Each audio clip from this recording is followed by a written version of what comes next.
توقع لزلزال جديد بقوة 9.6 في هذا التوقيت. باحث جيولوجي يوضح والجمهور يتفاعل. تداول رواد مواقع التواصل الاجتماعي توقعاً جديداً للباحث الجيولوجي فرانك هوغربيتس، يعلن فيها توقعاً جديداً لزلزال أقوى سيهز المنطقة خلال الساعات القليلة المقبلة.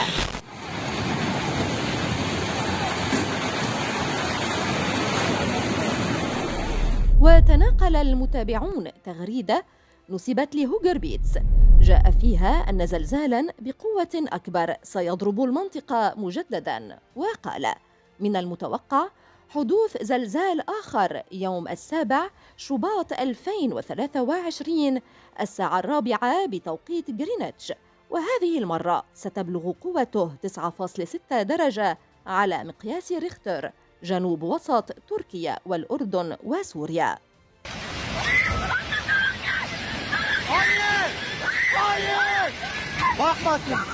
إلا أن هوغربيتس سرعان ما نفى الموضوع، مؤكداً أن حسابات وهمية باسمه تحاول بث الذعر في قلوب الناس، وكتب في تغريدة: توخوا الحذر من الحسابات الكاذبة التي تحاول انتحال شخصيتي، طالباً من متابعيه التبليغ عن هذه الصفحات.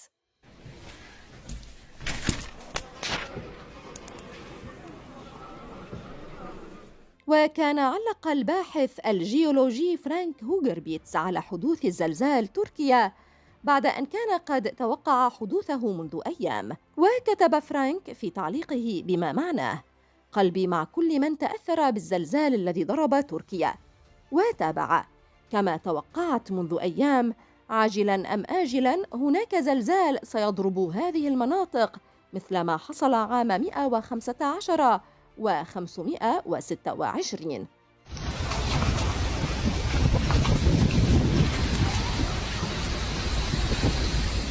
وكان فرانك قد توقع منذ 3 أيام حدوث زلزال بقوة 7.5 درجة مئوية ضمن مناطق جنوب وسط تركيا، الأردن، سوريا ولبنان. وكان قد نبه فرانك عبر صفحاته الشخصية في تويتر من أن هناك زلزال سيضرب هذه المناطق عاجلاً أم آجلاً.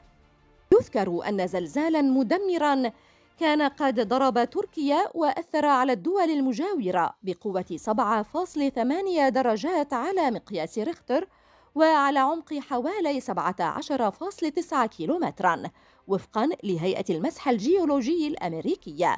وضرب الزلزال منطقة جنوب شرقي تركيا وشمالي سوريا في ساعة مبكرة من صباح الاثنين 6 فبراير شباط 2023، ما أسفر عن دمار شديد ووفيات بالآلاف في البلدين بحسب معطيات أولية تتغير باستمرار.